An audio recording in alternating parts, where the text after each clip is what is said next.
Good afternoon and welcome to the Inspired PLC Final Results Investor Presentation. Throughout the recorded presentation, investors will be in listen-only mode.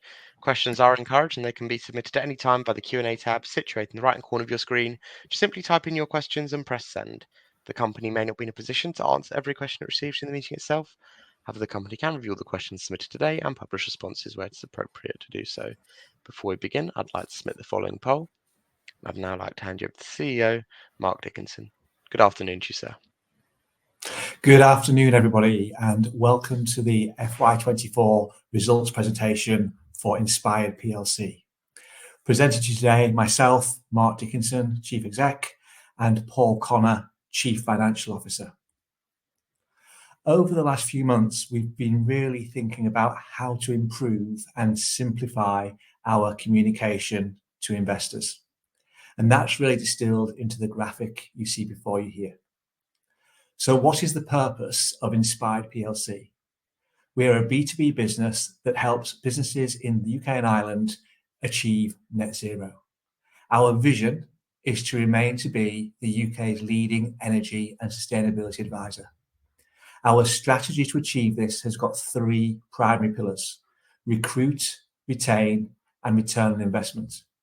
Each of these pillars has two elements to it, one external, one internal. Recruit is where we leverage our assurance services and our proprietary software platform to attract and recruit more businesses to the portfolio. And as we do this, we seek to earn trusted advisor status. Internally, that underpins our organic growth aspirations and allows us to capitalise on the favourable regulatory tailwinds of energy conservation, ESG, and net zero.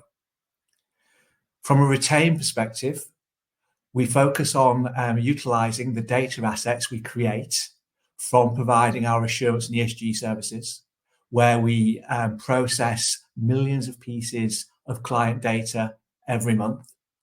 We analyse this to look for opportunities to add further value to those customers and cross-sell additional services, which in turn drives up the potential client lifetime value of the portfolio. From an internal perspective, this helps us increase barriers to scale, provide a whole of market service, which improves our competitive position and increases the quality of the asset you're invested in. From a return on investment perspective, we focus on delivering operational efficiencies for our clients, helping them save money and avoid cost. It's interesting to note that of our £36 million of assurance revenue within 2024, we've delivered more than £150 million worth of measurable benefit for our clients, a return on investment for them of more than 5 times the fees that have been paid to us. Internally, we're focused on improving net working capital and central cost control to improve the return on capital of your investment within Inspired. This strategy allows us to focus on our aspirations of being debt-free by year ending 2027 and creating a business that is capable of doubling EBITDA on a 5-year basis. As we look at 2024, clearly not the year we intended when we started the period, but as we strip that back and look at the underlying operations of the business, there are a number of positives. With respect to our strategy and the 3 pillars of recruit, retain, and return on investment, we had growth in all our non-financial KPIs, increasing the 10-year client lifetime value potential of the portfolio by 20%, increasing the number of clients served by multiple divisions by 10%, and adding 170 new clients to the portfolio. During 2024, we also took the opportunity to reset the balance sheet. You'll note we raised £25.4 million of net funds in early January 25, and this improved our pro forma net debt to adjusted EBITDA ratio from 2.59 times to 1.47 times post-fundraise. Most importantly, the balance sheet at the end of 2024 no longer has any contingent consideration liabilities on it, noting that these have been a primary source of consumption of free cash flow in previous years. As a business, we are sector agnostic and we work with some of the biggest and best customers in the UK and Ireland, further demonstrating the quality of the assets you're invested in.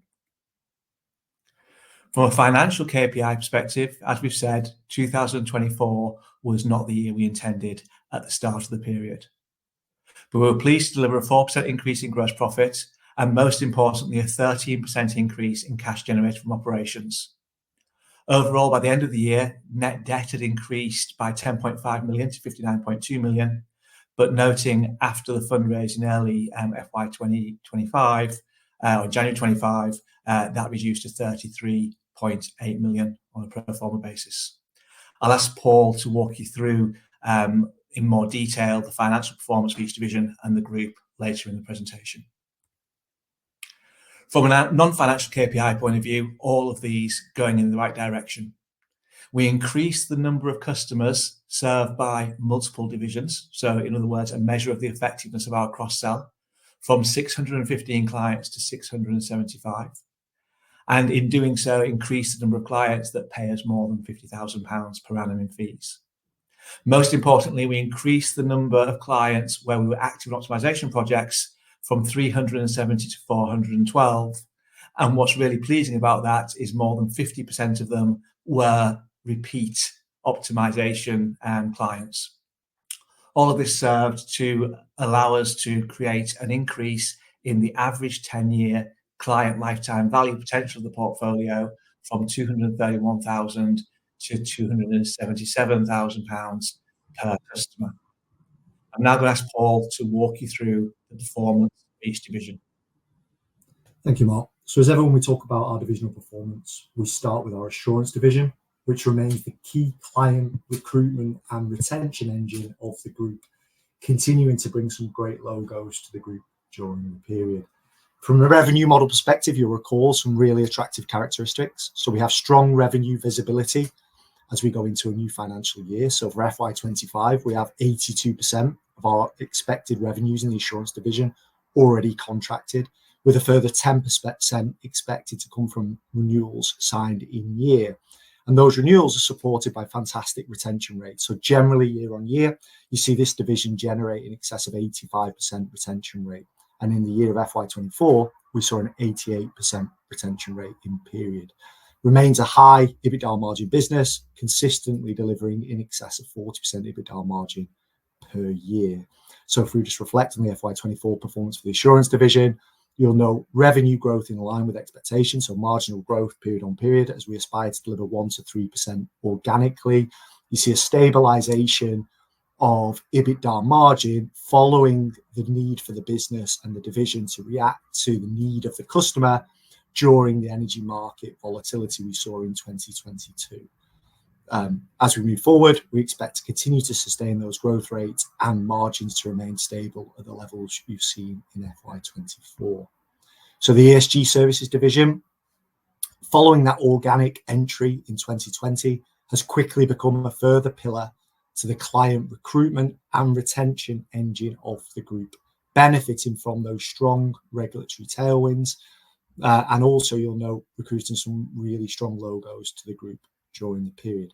A very similar revenue model to that you see within our assurance division. So contracted revenues, 2 to 3 years in length, strong retention rates, which means that we enter FY25 with 65% of our expected ESG revenues already contracted and a further 15% expected to come from renewals in the year. Noting that in FY24, our renewal rate for recurring revenue streams in the ESG services division was 89%.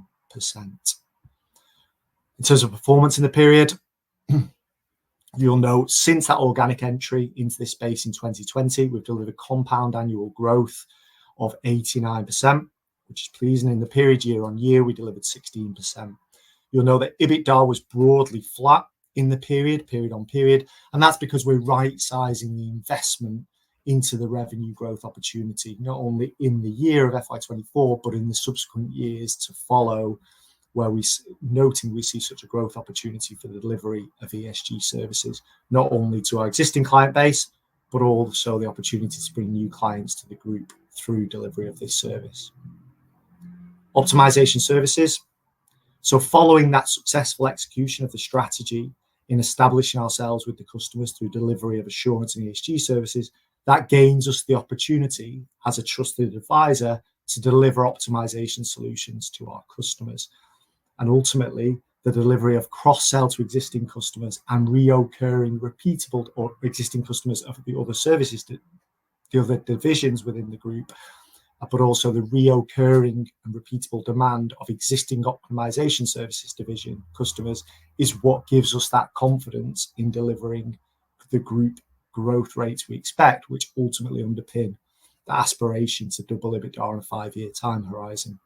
So in terms of performance during the period, from a P&L perspective in optimization services, we saw gross profit growth in the period, albeit marginal, as a result of the deferral of those 3 significant projects as detailed in the RNS announcements during the period, which were delayed and in part deferred into the first half of 2025, and all of those are now contributing as expected in the period.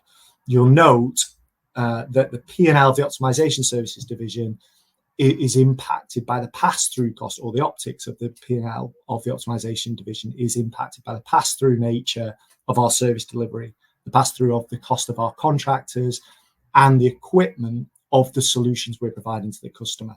So from gross profit down to EBITDA, that ultimately represents, in terms of OPEX, the cost of our internal cost of delivery of those services. So if we have a situation where we did in FY24, where you have a deferral or delay of project GP contribution, that drops straight through to your EBITDA performance because the OPEX in this area is fixed, as it is with our other trading divisions. If we then move on to our software services division, so this is a real enabler of group performance across all of our divisions, as well as in its own right being an industry-leading proprietary software platform. In the period, particularly pleasing, rolling out further 10 new modules in 2024. Important to note, when you look at the P&L performance of our software solutions division, the P&L revenues represent customers who we bill directly for licensing of the software. So there's no cross-charging or unbundling of the value of our software provision within our ESG, assurance or optimization services divisions. This is purely direct billing for customers who consume the software license directly. As you'd imagine with the software business, benefits from great revenue model dynamics. We have a highly sticky customer base. So 85% of FY25 revenues will come from renewals of existing customer licenses, noting that retention rates in FY24 were at the 92% level. So in terms of P&L performance for the year 2024, consistently this division has delivered revenue growth of 10 to 15% period on period. And following that level of investment in 22 and 23, primarily in the likes of business development resource, we now see the operational leverage of that in a tick up in margin in the period, which we expect to continue as we move forward into FY25, as we see the benefit of that investment cost dropping through to absolute profit generation in the period. So in terms of what that means from a group perspective, if we pull it all back together, so you see there each division contributed gross profit growth in the period, albeit revenues reduced in the optimization services division because of the specifics around the delivery and delay of those 3 significant projects in the second half of the year. If we then look at it from a profitability perspective, just breaking out that investment into OPEX, primarily in ESG, because we're continuing to right-size the investment to enable execution of the revenue growth opportunity we see in that space, but also the investment into the optimization services division, which was ultimately there to deliver the gross profit that we expected in the period, but that was delayed into the first half of 2025. So from a cash perspective, you'll note there, if we follow EBITDA through to the net debt movement in the period, a reduction in utilization in working capital in the year, as we expected, a tick up in absolute cash payments as we see a normalization of tax rate for the business. CapEx broadly flat period on period as we continue to invest in our platform to enable the service delivery across all of our revenue generating segments. You'll see their peak interest costs in the period because of that peak level of net debt, which are now expected to reduce in terms of cash costs to the business as a result of that recapitalisation of the balance sheet in the period, a tick up in free cash flow, ultimately driven by the cash from operations improvement in the period. M&A. So M&A and contingent consideration payments in terms of cash flow have been a key part of our story for the last 3 or 4 years, where we've utilised free cash flow generation of the business and also the debt facility to fund those following the transactions we completed in 2020 and 2021. Pleased to report those obligations are now complete and we have no further contingent consideration obligations in the balance sheet of the business, which means as we move forward, it gives us that confidence following the recapitalisation of the balance sheet to deliver on the target to be at 1x net debt to EBITDA by the end of 2025. And furthermore, you'll note in this morning's announcement, we also included the aspiration to be debt-free as a result of that increase in free cash flow through the increase in profitability by 2027.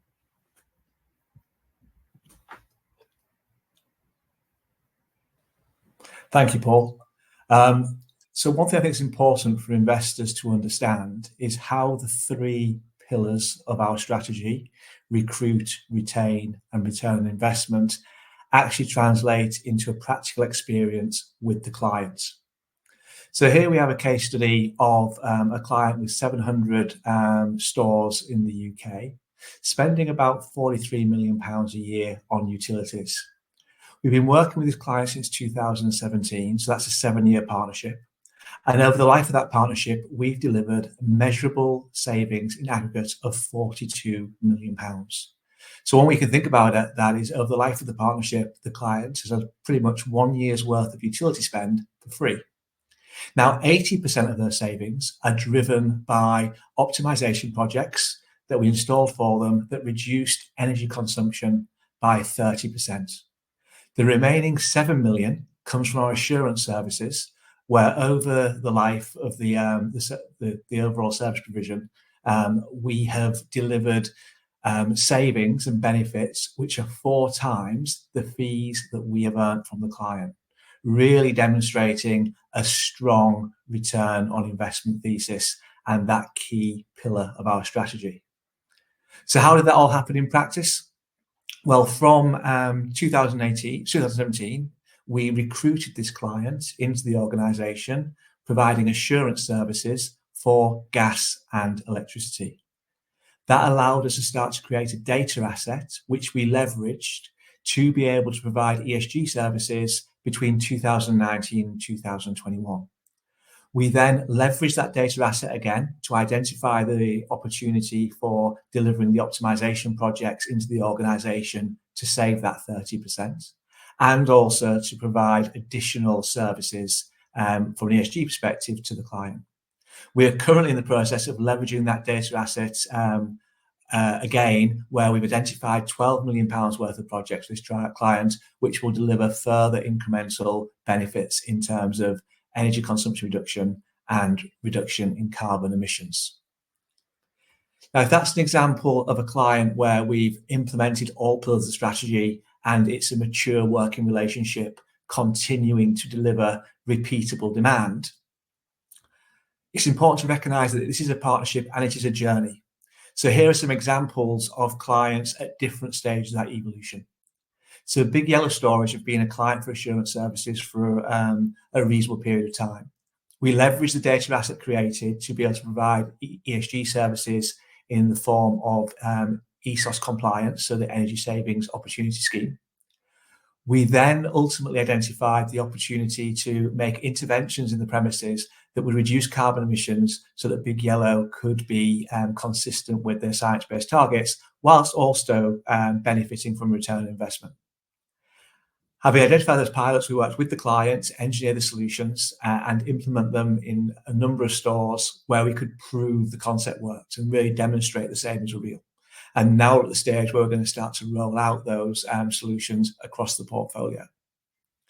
Victoria Group is another client that landed on assurance, and we recruited into the assurance division and created a data asset which allowed us to identify 5 sites where there was an opportunity to install solar and reduce the scope 2 emissions for that client, as well as having a return on investment, helping them take the next stage on their journey to achieve their net zero targets. Precision Colour Printing is a client that's at an earlier stage of its evolution. So this client was looking to organise its procurement contracts in a really challenging market. We were able to leverage our size and scale to provide a solution that many other assurance service providers wouldn't have been able to provide. And from that perspective, we are now in the process of creating that data asset, which will help us identify the opportunities to help them on their next stage to achieving their net zero objective. As a company that provides ESG services, it would be remiss of us not to walk the talk ourselves. In 2024, I'm pleased to say that we were able to submit our long-term Scope 3 net zero targets to the Science Based Target Initiative. We prepared our first integrated ESG report compliant with EU legislation, specifically the Corporate Sustainability Reporting Directive, CSRD. This is really important as it's a directive which is going to impact many companies over the coming years. We also perform the surveys and the work necessary to work out the interventions on our own estate so that we can remain on track with our own net zero strategy. We further conducted the biodiversity assessments that really lay the groundwork for providing our first TNFD, Task Force for Nature-Related Financial Disclosures report towards the end of this year. And this again is another area of compliance reporting that businesses will need to do in the coming years. And finally, we were able to continue to evolve our supplier engagement strategy and making sure it aligned with our science-based targets. So, in summary and outlook, our key priorities for 2025. From a recruit perspective, it's to increase the rollout of software modules and accelerate sector-based sales. This is something that we haven't really done much of in the past. So we've been busy working with clients, helping them deliver solutions, taking them on that journey from recruit to retain to ROI. And as we've been doing that now, we've got a good track record in many sectors where we have referenceable clients and proven track record. And so now is the time where we're able to start to focus on a more sector-based sales strategy, which we believe will allow us to recruit more assurance clients, recruit more clients in ESG, and recruit more software clients. From a retain perspective, we're going to continue to leverage the data assets that are generated through the provision of assurance and ESG services, increase our points of contact within the client base as we develop trusted advisor status, and use that to continue to increase the number of clients taking services from multiple divisions, demonstrating the effectiveness of our cross-sell. From a return on investment perspective, it's all about focusing on reducing debt and free cash flow and continuing to maximize the ROI for our clients, as we've clearly got a good track record of doing. If we look at that with respect to FY25 outlook, year-to-date trading in line with management expectations, robust pipelines across all 4 divisions, and we continue to see positive benefit from the drivers of energy market volatility and European ESG regulations, which continue to drive demand for sustainability services. And this is really important because ultimately, especially with respect to the CSRD, the Corporate Sustainability Reporting Directive, this is going to be something where it doesn't matter whether you're a US-based company or a UK-based company, transacting within the European Union, then you are going to need to make these disclosures if you're of a certain size. And finally, over the course of the year, we look forward to executing our strategy and delivering a reduction in the net debt to adjusted EBITDA ratio closer to 1 times by the end of the year. I'd like to thank you all for attending, and we'll now move to take questions. Perfect, Mark, Paul. Thank you very much for your presentation. Ladies and gentlemen, please do continue to submit your questions, and you can do so just by using the Q&A tab that's situated on the top right-hand corner of your screen. But just while the company take a few moments to see the questions that have been submitted today, I'd like to remind you that the recording of this presentation, along with a copy of the slides and the published Q&A, can be accessed via your investor dashboard. As you can see, we've had a couple of questions come in already, and Paul, what I'll do is I'll hand over to you to run through the Q&A, and I'll pick up from you at the end. Thank you very much. So I guess the first one we'll take is, can you further explain the commentary in the statement on dividend policy? Yeah, so I think, if I take that in the whole in terms of capital allocation and the views of the board moving forward. So yes, ultimately the business is cash generative, and we're expecting to see a significant improvement in free cash flow generation, ultimately driven by an improvement in, or an increase in, absolute EBITDA contribution over the coming years. And therefore, I guess the primary focus of capital allocation is very much in that organic growth opportunity that we'll continue to invest in the near term, noting that it is very much an organic growth opportunity, and M&A is not on the agenda in the near or medium term. The second priority, therefore, is using that free cash flow to continue to de-gear the balance sheet from the recapitalisation of the balance sheet at the start of the year, and noting that clear objective of being at 1x net debt to EBITDA by the end of FY25, and the new objective or aspiration stated in this morning's statement that we are aspiring to be debt-free as a result of this free cash flow generation increase by the end of 2027. And then subsequent to that, the third is, of course, rewarding our shareholders. We've held our cash dividend flat period on period broadly. So we've reset the DPS as a result of additional equity now in issue. But we've maintained, and we've guided the market that we continue to maintain absolute cash outflows in relation to dividend, but we'll engage with shareholders during the year to get further understanding of their views on the equation of how quickly they would like us to de-gear versus the rewards to be distributed to shareholders over the next 2 to 3 years. The next question is one for you, Mark. Can you provide a bit more detail on the 3 optimization projects which impacted 2024 trading, and is the lumpiness and volatility of optimization projects, does that remain a challenge you will face moving forward? Yes, I mean, those projects, and obviously everything was well documented in 2024, they all commenced as expected as we entered the new financial year, and we're actively on site with those clients as we speak. I think in terms of the lumpiness and that sort of thing, it's important to remember it's 2 ways. So in 2023, we benefited from this, but ultimately our key focus is making sure we increase our pipelines of opportunity to diversify away the risk of being reliant on any project in any period.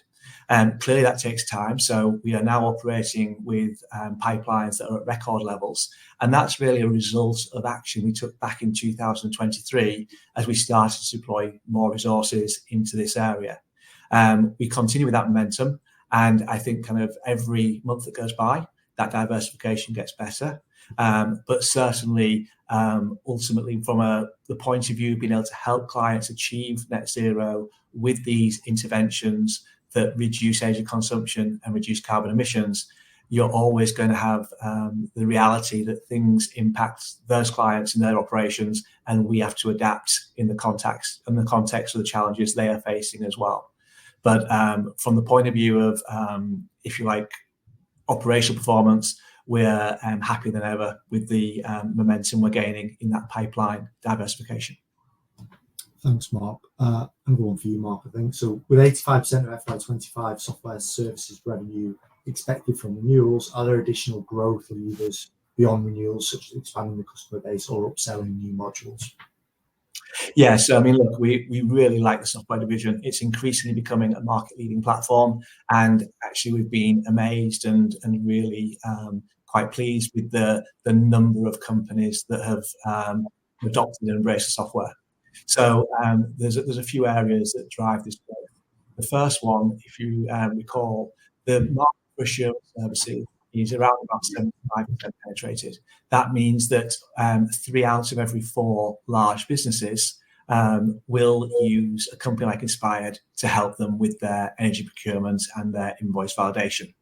That still leaves a quarter of the market. And what we're finding increasingly is those customers who want to self-serve are turning to Systems Link and our software services division to actually be the platform of choice for them. We've mentioned before that we use our platform to also enable other TPIs to provide their services. And from that perspective, we kind of evaluate there's around about 200 TPIs that could benefit from utilising software such as ours. And we currently have 70 companies using it in that way. Noting that when we first acquired the business, there was only 25 companies using the system. So those two areas are areas of growth for us in terms of direct sales. But then ultimately the other thing is deploying additional modules. So where we deployed additional modules which provide more capability, so in 2024, we cracked the holy grail of delivering PDF scraping of energy invoices, and that has the potential to move the dial significantly on revenues for meters that we service, where the kind of invoice is coming via a PDF to the client. So there's some really exciting developments there. So increasing fees by rolling out additional modules to existing customers is another area where we achieve that growth. Thanks, Mark. One for me. So given that debt capital is cheaper than equity capital, why do you want to be debt-free by 2027? Which is a fair question. I think ultimately the takeaway should be in setting that aspiration is the confidence we have in generating that increase in free cash flow generation, and noting that we're making it very clear there's no M&A in the near term. What that means is we've got confidence that in delivering that free cash flow generation, we're able to achieve a debt-free position by 2027. But in terms of efficiency of balance sheet and further growth opportunities that may arise as we enter 26 to 27, we'll be doing that from a position of a sub 1x net debt equity. And at that point, clearly, we'll assess the merits of the opportunity against the efficiency of the balance sheet from an equity and debt perspective as those opportunities arise. So have there been any noteworthy changes in the competitive environment? One for you, Mark. Yeah, so it's interesting actually. So I think we have to think about the competitive environment a little bit division by division. So I think what you start to see in the assurance division is the return of private equity-backed companies.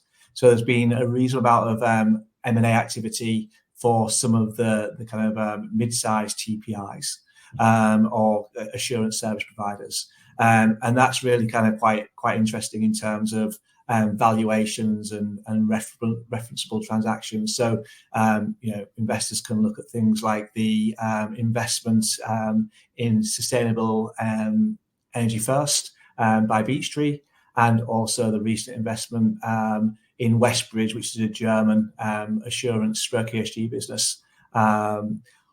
These are kind of all interesting developments as we see private equity re-enter the space. From our side, we retain our position as a market leader in the assurance space, with our nearest competitor being around about half our size. So from that perspective, it's an environment where professionalization only helps to kind of increase the benefits to the client. I think from an ESG perspective, you're seeing maybe some of the service providers who are less data-driven, maybe starting to struggle. And we're very pleased with our approach to this, where we really do a bottom of this based on data and analysis, which really then helps the clients make their ESG disclosures and develop their ESG strategies. From a software perspective, we've really become the dominant player in the market. So from the kind of available competing software, we've now seemed to reach a position where, even though we're kind of being utilised by some pretty big TPIs, they're going through very rigid procurement processes to identify the right software, and we're winning those on merit, which is really pleasing to see. And then for optimization services, obviously this is really a cross-sell business for us, so we rarely go and try and find optimization clients by walking the street. It's always a cross-sell, leveraging our data asset, and so we continue to benefit from a situation where those solutions are formed collegiately with the client rather than through a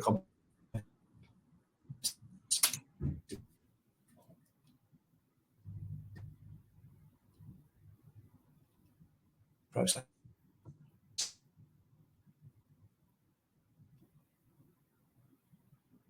Okay, I think we've lost you there, Mark. So I'll take the next question while we try and get you back. So we've had a further question. You have two large shareholders. What engagement do you have with them? Are they committed to holding long term? as they could create a large overhead were they to sell down. So I think the point there to note is, yes, correct, they are two large shareholders. The engagement we have with them is the same as the engagement we have with any institutional shareholder. In terms of long term, well, both shareholders have been, both large shareholders, I should say, have been shareholders since the IPO of the business in 2011.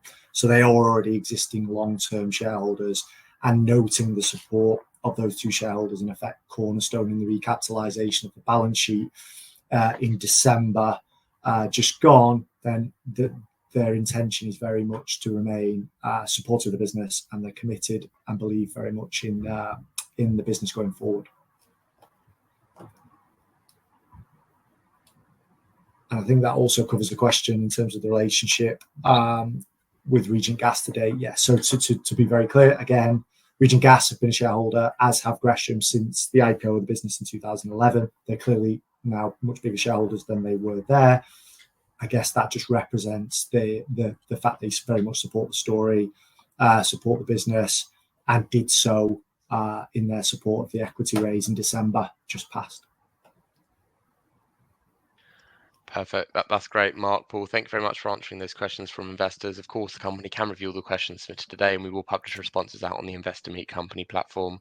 Just before redirecting investors to provide you their feedback, which is particularly important to the company, Mark, could I just ask you for a few closing comments? Yeah. First of all, let's thank all our investors for their support. And I guess ultimately, from our perspective, we look forward to focusing on execution of the strategy in 2025 and really looking to convert the pipelines of opportunity we have into tangible results over the period. Thank you very much. That's great, Mark. Paul, thank you once again for updating investors today. Could I please ask investors not to close the session, as you'll now be automatically redirected to provide your feedback in order the management team can better understand your views and expectations. This will only take a few minutes to complete, but I'm sure will be greatly valued by the company. On behalf of the management team of Inspired PLC, we'd like to thank you for attending today's presentation, and good afternoon to you all.